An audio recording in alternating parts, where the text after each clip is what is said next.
Hey guys, welcome to my new channel. On this channel, what I'm going to do is I'm going to discuss, at least for the first several videos here, discuss the different modes of the major scale. And we're going to take it one by one, starting from the beginning with the very first mode of the scale, which would be the Ionian scale, or the major scale. I think there's a time and a place for it, and I think it does fit in a lot of circumstances and situations that I don't think you otherwise would want to use it. But that being said, I'm going to show you the flexibilities of this scale and how important it is when it comes to the next videos that we're going to do after this. So, kind of like I said just a minute ago, where the scale has its most importance is every other mode of the major scale comes from this scale. And if we don't discuss this one first, it's going to make it much more difficult to understand the ones later. So I'm just going to go ahead and show you kind of what this looks like. Now, we're going to play in the key of C for today. Just bear in mind, this works in any key. The pattern and shape is the same for every single key and every single way you would want to play it like that. So here's how the major or Ionian scale looks and sounds.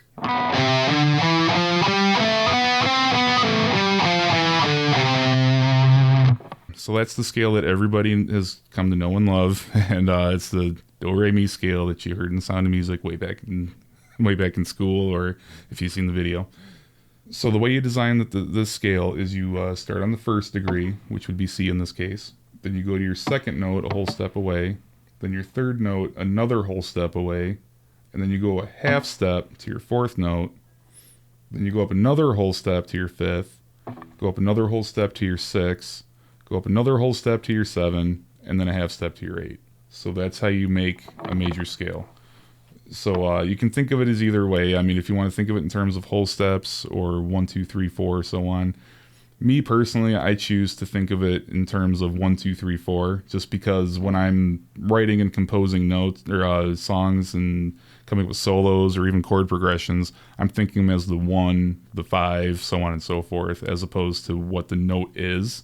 Just because it's a lot easier to kind of wrap your mind around it and kind of get ideas going in your mind, as opposed to worrying about what letter and what note name it is. So that's probably what I would suggest. That's kind of what makes the scale what it is. And you can tell when you listen to it, it has a very upbeat kind of pop sound to it. And that, speaking of that, some of the bands and some of the artists that I've seen that have used this scale, at least in the music that I listen to, Rush is really big on using the scale. I don't think that there's a single album they've made where they haven't made use of this scale. Most pop punk bands too, especially the ones from the 90s, maybe into the 2000s, they'll use the major scale. Even some modern metal bands, I mean, some of the solos I've heard recently, they'll put like a major kind of run into it, but they won't use the entire major scale. They'll just kind of incorporate it in there to give it a little different of a feel to it.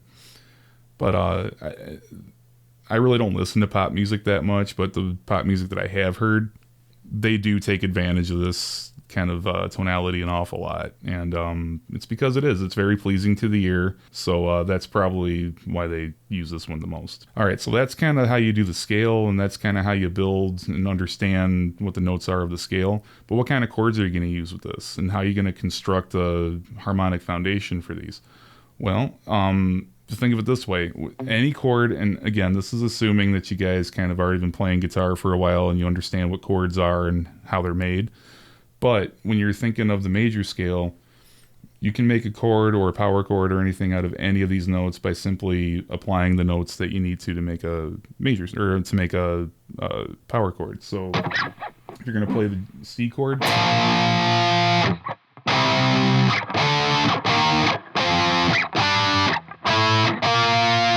those upper ones nobody really uses because that's not how you play those. But the more important thing to take away from this, though, as far as the chords go, you're going to want to stick to the 1, 4, and 5 chord the most, because those are the most important ones. Those are the foundational chords of the major scale, and that's going to be your so your 1, your 4, and your 5. And you can mix them up however you like. I mean, whatever sounds most pleasing to you. As long as you stick to those 3 chords, you're never going to go wrong using a major scale.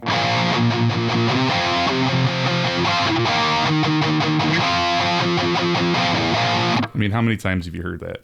Same thing too. You can.